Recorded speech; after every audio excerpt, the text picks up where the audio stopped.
सूत जी बोले, हे ऋषियों, जिसने पहले समय में इस व्रत को किया था उसका इतिहास कहता हूं, ध्यान से सुनो। सुंदर काशीपुरी नगरी में एक अत्यंत निर्धन ब्राह्मण रहता था। भूख प्यास से परेशान वह धरती पर घूमता रहता था। ब्राह्मणों से प्रेम करने वाले भगवान ने एक दिन ब्राह्मण का वेश धारण कर उसके पास जाकर पूछा, हे विप्र, नित्य दुखी होकर तुम पृथ्वी पर क्यों घूमते हो? दीन ब्राह्मण बोला, मैं निर्धन ब्राह्मण हूं, भिक्षा के लिए धरती पर घूमता हूं। हे भगवान, यदि आप इसका कोई उपाय जानते हो तो बताइए। वृद्ध ब्राह्मण कहता है कि सत्यनारायण भगवान मनोवांछित फल देने वाले हैं, इसलिए तुम उनका पूजन करो। इसे करने से मनुष्य सभी दुखों से मुक्त हो जाता है। वृद्ध ब्राह्मण बनकर आए सत्यनारायण भगवान उस निर्धन ब्राह्मण को व्रत का सारा विधान बताकर अंतर्धान हो गए।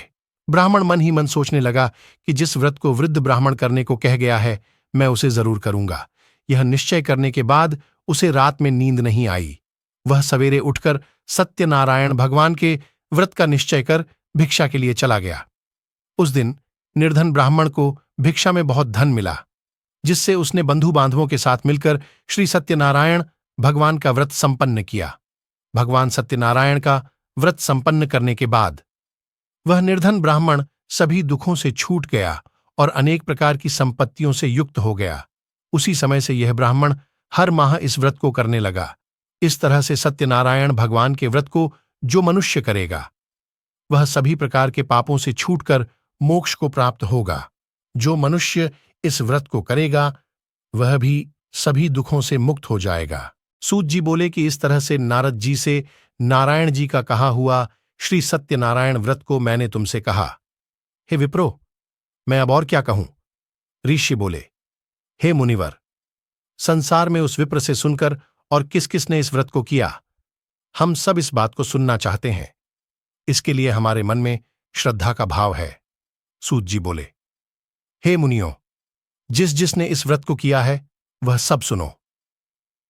एक समय वही विप्र धन व ऐश्वर्य के अनुसार अपने बंधु बांधवों के साथ इस व्रत को करने को तैयार हुआ। उसी समय एक लकड़ी बेचने वाला बूढ़ा आदमी आया और लकड़ियां बाहर रखकर अंदर ब्राह्मण के घर में गया। प्यास से दुखी वह लकड़हारा उनको व्रत करते देख विप्र को नमस्कार कर पूछने लगा कि आप यह क्या कर रहे हैं तथा इसे करने से क्या फल मिलेगा, कृपया मुझे भी बताए।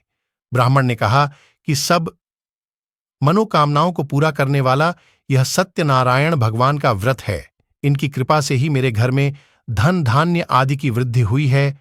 विप्र से सत्यनारायण व्रत के बारे में जानकर लकड़हारा बहुत प्रसन्न हुआ।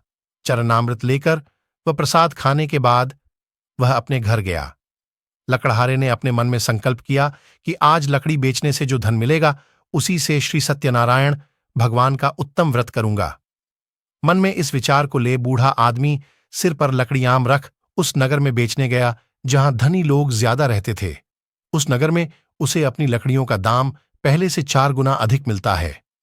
बूढ़ा प्रसन्नता के साथ दाम लेकर केले, शक्कर, घी, दूध, दही और गेहूं का आटा ले और सत्यनारायण भगवान के व्रत की अन्य सामग्रियां लेकर अपने घर गया। वहां उसने अपने बंधु बांधवों को बुलाकर विधि विधान से सत्यनारायण भगवान का पूजन और व्रत किया। इस व्रत के प्रभाव से वह बूढ़ा लकड़हारा धनपुत्र आदि से युक्त होकर संसार के समस्त सुख भोग अंतकाल में बैकुंठ धाम चला गया। इति श्री सत्यनारायण व्रत कथा का 2वां अध्याय संपूर्ण। इस प्रकार से सत्यनारायण व्रत कथा का 2वां अध्याय भी समाप्त होता है। दोस्तों, हमारे चैनल में सत्यनारायण व्रत कथा के 5 अध्याय हमने डाले हैं। आप चैनल में जाकर देख सकते हैं। और दोस्तों, वीडियो अच्छा लगा हो तो वीडियो को लाइक और चैनल को सब्सक्राइब करिए